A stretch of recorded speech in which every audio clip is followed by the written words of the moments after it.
नमस्कार, आप देख रहे हैं विशेष। मैं हूं श्वेता सिंह। आज से 52 साल पहले एक शिक्षक राष्ट्रपति बने थे। यह शिक्षकों के लिए एक सम्मान की बात थी, बहुत बड़ा सम्मान, जिसकी याद में शिक्षक दिवस मनाया जाता है। देश के दूसरे राष्ट्रपति सर्वपल्ली राधाकृष्णन के जन्मदिन के मौके को इस बार प्रधानमंत्री नरेंद्र मोदी ने यादगार बना दिया। शिक्षक दिवस पर देश भर के बच्चों को ऐसे 20 अनमोल मंत्र दिए जो उनके लिए सबसे बड़ी धरोहर बन सकते हैं।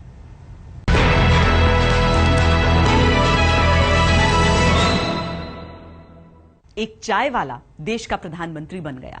भारतीय लोकतंत्र की इस खूबसूरती की दीवानी तो पूरी दुनिया हो गई, लेकिन एक बच्चे ने जब यह पूछा कि वो कैसे पीएम बन सकता है, तो मोदी ने प्रधानमंत्री बनने का राज उस बच्चे को समझा दिया, बेहद सिंपल तरीके से।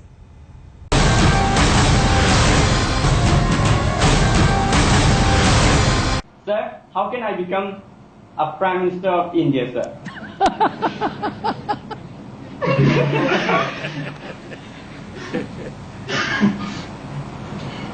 2024 के चुनाव की तैयारी करो।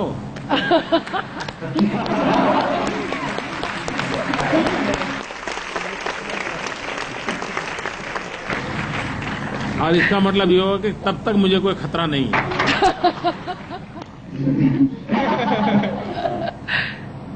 धन्यवाद सर। देखिए, भारत एक लोकतांत्रिक देश है और हमारे संविधान निर्माताओं ने हमें इतनी बड़ी सौगात दी है कि हिंदुस्तान की जनता का अगर आप विश्वास जीत लेते हैं, देश की जनता का प्रेम संपादन कर सकते हैं, तो हिंदुस्तान का कोई भी बालक इस जगह पर पहुंच सकता है। चीन में कहावत है, जो लोग साल का सोचते हैं वो अनाज बोते हैं, जो 10 साल का सोचते हैं वो फलों के वृक्ष बोते हैं, लेकिन जो पीढ़ियों का सोचते हैं वो इंसान बोते हैं। मतलब उसको शिक्षित करना, संस्कारित करना, उसके जीवन को तैयार करना। हमारी शिक्षा प्रणाली को जीवन निर्माण के साथ हम कैसे जीवंत बनाएं, मैं देश के गणमान्य लोगों से भी आग्रह करना चाहता हूं। आप डॉक्टर बने होंगे, वकील बने होंगे, इंजीनियर बने होंगे। आप मुझे बताइए, अगर हिंदुस्तान ने पढ़े लिखे लोग सप्ताह में एक पीरियड, कितने ही बड़े अफसर क्यों न बने हो, वो जाकर के बच्चों के साथ बिताएं, उनको कुछ सिखाएं। आप मुझे बताइए, शिक्षा में मान लीजिए कहीं पर शिकायत है कि भाई अच्छे टीचर नहीं है, ये नहीं है, ठिकाना नहीं है, इसको ठीक किया जा सकता है कि नहीं किया जा सकता है। अभी मैं 2 दिन पहले जापान गया था, तो एक भारतीय परिवार मुझे मिला, लेकिन उनकी पत्नी जापानीज है, उनके पतिदेव इंडियन है। वो मेरे पास आए, बोले मुझे एक बात करनी। मैंने बताओ। तो बोले आपका 15 अगस्त का भाषण में सुना था, आप ये सफाई पर बड़ा आग्रह कर रहे हैं। हमारे यहां नियम है जापान में, हम सभी टीचर और स्टूडेंट मिल करके स्कूल में सफाई करते हैं, टॉयलेट वगैरह सब हम मिल करके सफाई करते हैं, और ये हमारे स्कूल में हमारे यानी चरित्र निर्माण का एक हिस्सा है। आप हिंदुस्तान में ऐसा क्यों नहीं कर सकते? मैंने 15 अगस्त को एक बात कही थी। मैंने कहा था, इस वर्ष मेरी इच्छा है कि हम हमारे देश में जितने स्कूल्स हैं, कोई स्कूल ऐसी न हो कि जहां बालिकाओं के लिए अलग टॉयलेट ना हो। आज कई स्कूल ऐसी हैं जहां बालिकाओं के लिए टॉयलेट नहीं है, कुछ स्कूल ऐसे हैं जहां बालक के लिए भी नहीं, बालिका के लिए भी नहीं है। अब यूं तो लगेगा क्या ये कोई ऐसा कोई काम है क्या जो प्रधानमंत्री ने, लेकिन जब मैं डिटेल में गया तो मुझे लगा कि बड़ा महत्वपूर्ण काम है, करने जैसा काम है।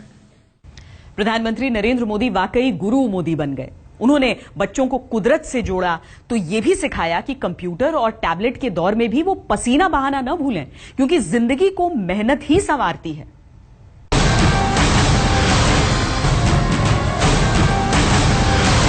अच्छा, आप में से कितने बालक हैं जिनको दिन में 4 बार भरपूर पसीना निकलता है शरीर में से? कितने हैं? नहीं है ना। देखिए, जीवन में खेलकूद नहीं है तो जीवन खिलता नहीं है। ये उम्र ऐसी है, इतना दौड़ना चाहिए, इतनी मस्ती करनी चाहिए, इतना समय निकालना चाहिए, शरीर में कम से कम 4 बार पसीना निकलना चाहिए, वरना क्या बन जाएगी जिंदगी आपकी। करोगे? पक्का? क्योंकि देखिए, वरना क्या, आप तो किताब, टीवी और कभी कंप्यूटर, इस दायरे में जिंदगी नहीं दबनी चाहिए। कुछ लोगों को लगता है भाई देश सेवा मतलब देश के लिए मरना, या देश सेवा मतलब सिर्फ राजनेता बनना। ऐसा नहीं है। हम मानो बिजली बचाओ, बिजली बचाने का विषय, बिजली कम उपयोग में हो, बिजली बर्बाद ना हो, ये कर सकते हैं। आप अगर अपने घर में बिजली बचाते हो तो आपके घर में तो लाभ होगा ही होगा, लेकिन किसी के गरीब के घर में बिजली का दिया जलेगा। ये बहुत बड़ी देश सेवा है। देखिए, आज छोटे छोटे बालक भी क्लाइमेट चेंज और एनवायरमेंट चेंज की चर्चा कर रहे हैं। ये क्लाइमेट चेंज नहीं हुआ है, हम चेंज हो गए हैं, हम बदल गए हैं, हमारी आदतें बदल गई हैं, हमारी आदतें बिगड़ गई है, और उसके कारण पूरे पर्यावरण का हमने नुकसान किया है। अगर हम बदल जाएं तो वो तो बदलने के लिए तैयार ही है। ईश्वर ने ऐसी व्यवस्था रखी है कि संतुलन तुरंत हो जाता है, लेकिन अगर उसकी पहली शर्त है मनुष्य प्रकृति से संघर्ष न करे, मनुष्य प्रकृति से प्रेम करे। मेरा विद्यार्थियों से आग्रह है, जिसका भी आपको पसंद हो, जीवन चरित्र पढ़ना चाहिए। जीवन चरित्र पढ़ने से हम इतिहास के बहुत निकट जाते हैं, क्योंकि उस व्यक्ति के संबंध में जो लिखा जाता है उसके नजदीक के इतिहास को हम भली भांति जानते हैं। और जरूरी नहीं है कि एक ही प्रकार के जीवन को पढ़े। किसी खेलकूद में किसी कोई आगे बढ़ा है और उसका जीवन चरित्र तो वो पढ़ना चाहिए। सिने जगत में किसी ने प्रगति की है, उसका जीवन पढ़ने को मिलता है तो वो पढ़नी चाहिए। व्यापार जगत में किसी ने प्रगति की है, उसका जीवन चरित्र मिलता है, उसको पढ़ना चाहिए। साइंटिस्ट के रूप में किसी ने काम किया तो उसका जीवन पढ़ना चाहिए। वरना आजकल तो आप लोगों को वो आदत है कि नहीं, बस पता नहीं, हर काम गूगल गुरु करता है। कोई भी सवाल है गूगल गुरु के पास चले जाओ। इंफॉर्मेशन तो मिल जाती है, ज्ञान नहीं मिलता है, जानकारी नहीं मिलती है। और इसलिए हम सब उस दिशा में प्रयास करें। प्रधानमंत्री नरेंद्र मोदी ने देश भर के लाखों बच्चों से अपना ज्ञान बांटा, लेकिन असली ज्ञान तो उनकी उस चाहत में छुपी है जो आज पूरे देश से साझा किया। मोदी चाहते हैं कि हिंदुस्तानी बच्चे दुनिया के शिक्षक बने। वैसे भी भारत में जगत गुरु रहने की परंपरा रही है।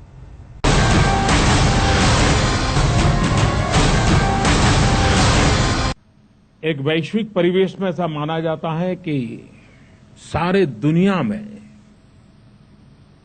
अच्छे टीचरों की बहुत बड़ी मांग। भारत युवा देश है, क्या भारत ये सपना नहीं दे सकता है हमारे देश से बहुत ही उत्तम प्रकार के टीचर हम एक्सपोर्ट करेंगे? और आज जो बालक है उसके मन में इच्छा नहीं जगा सकते कि हाँ, मैं भी एक अच्छा टीचर बनके देश और समाज के लिए काम आऊंगा। दुनिया में समृद्ध से समृद्ध देश भी एक बात पर बल दे रहे हैं, स्किल डेवलपमेंट, कि हमारे पास डिग्री हो, उसके साथ साथ हाथ में हुनर होना बहुत जरूरी है, स्किल होना बहुत जरूरी है। और इसलिए हर बालक के व्यक्तित्व के विकास के साथ उसको स्किल डेवलपमेंट का अवसर मिलना चाहिए। टेक्नोलॉजी का महात्म्य बहुत बढ़ रहा है।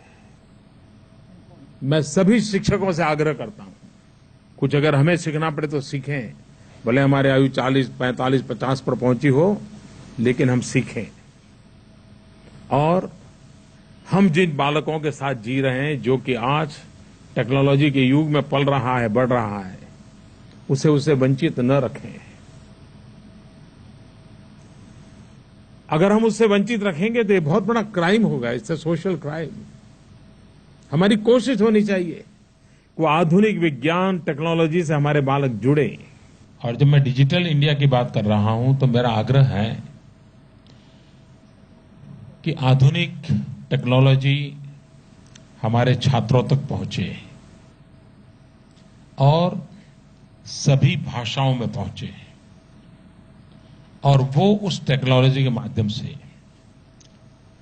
इंफॉर्मेशन कम्युनिकेशन टेक्नोलॉजी का लाभ लेते हुए, इंटरनेट का लाभ लेते हुए, ब्रॉडबैंड कनेक्टिविटी का लाभ लेते हुए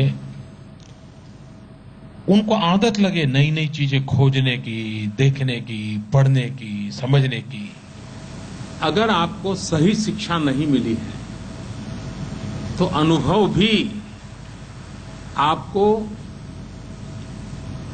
बर्बाद करने का कारण भी बन सकता है या आगे बढ़ने का अवसर ही बन सकता है। और इसलिए अनुभव उत्तम शिक्षक है इस स्वीकारने के बावजूद भी मैं मानता हूं कि आपकी शिक्षा संस्कार कैसे हुए हैं उस पर डिपेंड करेगा कि आपका अनुभव कैसे काम आता है। जैसे मान लीजिए कोई पिक पॉकेटर, आप बस में जा रहे हो और जेब काट लिया, पैसे ले गया, अभी आपका अनुभव हुआ।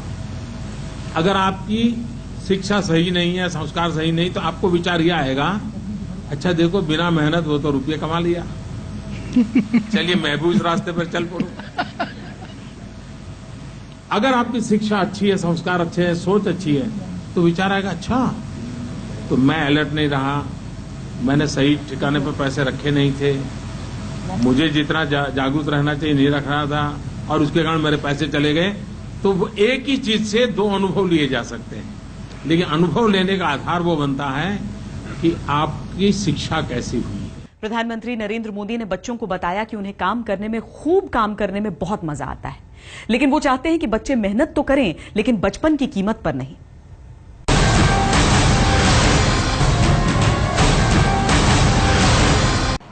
देखिए, मैं टास्क मास्टर तो हूं, मैं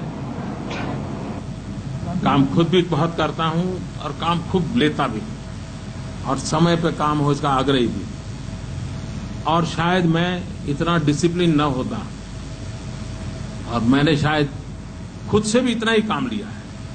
ऐसा नहीं कि मैं अपने लिए तो सब रिलैक्सेशन रखता हूं और औरों के लिए सारे बंधन डालता हूं, ऐसा नहीं है। और इसलिए मैंने 15 अगस्त को सार्वजनिक रूप से हमारे सरकारी अफसरों को कहा था, अगर आप 11 घंटे काम करेंगे तो मैं 12 घंटे को तैयार हूं, अगर आप 12 घंटे काम करें तो मैं 13 घंटे काम करने को तैयार हूं। तो उस रूप में मैं काम करता हूं। कभी कभी तो मुझे चिंता होती है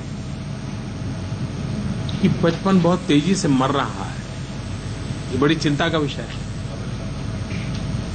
समय से पहले वो कुछ अलग ही सोचने लग जाता है। उसका बालक अवस्था जो है वो दीर्घकालीन रहनी चाहिए, वो शरारतें होनी चाहिए, वो मस्ती होनी चाहिए, ये जीवन विकास के लिए बहुत जरूरी होती है। पहले तो पॉलिटिक्स को प्रोफेशन नहीं मानना चाहिए। इको हो रहा है, जरा कोई माइक को ठीक करें। पॉलिटिक्स को प्रोफेशन नहीं मानना चाहिए, इसे एक सेवा के रूप में स्वीकार करना चाहिए। और सेवा का भाव तब जगता है जब अपनापन होता है। अपनापन नहीं होता तो सेवा का भाग नहीं जगता है। प्रधानमंत्री नरेंद्र मोदी ने सोचा न था कि एक दिन वो भारत के प्रधानमंत्री बन जाएंगे, लेकिन बच्चों को ये बताना नहीं भूले कि देश सेवा से ज्यादा सुख किसी पद में नहीं।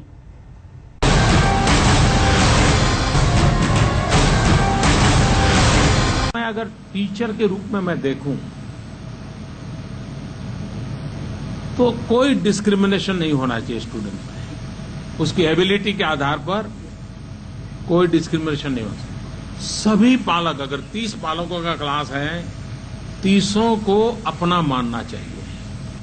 टीचर का काम होता है उसकी अच्छाइयों को समझना, उसको तराशना।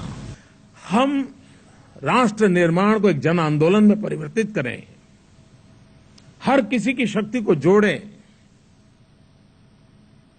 हम ऐसा देश नहीं है कि जो इसको इतना पीछे रहने की जरूरत है। हम बहुत आगे जा सकते हैं